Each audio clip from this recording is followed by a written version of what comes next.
How to change your WhatsApp password. Hello everyone, my name is Mal, and in this video I'm going to show you how you can change your WhatsApp password. The very first step is to go and launch your WhatsApp application.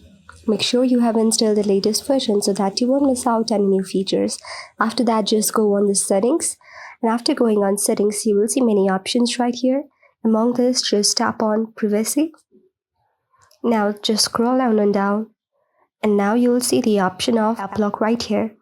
The chat lock is for locking certain chat of certain people on your WhatsApp, but app lock will lock your WhatsApp. So just tap on app lock. Since I have disabled my app lock, it is not showing me. When I enable it, so it's showing me confirm biometric, scan your fingerprint. So if you don't have any safety on your phone like fingerprint or any passcode or any pattern, while you open the phone, then you can simply choose any of the password on your WhatsApp. And like that, you can just change your password in WhatsApp. So I hope this video helped you. If you like the video, then please do thumbs up, subscribe, and also comment on the comment section below.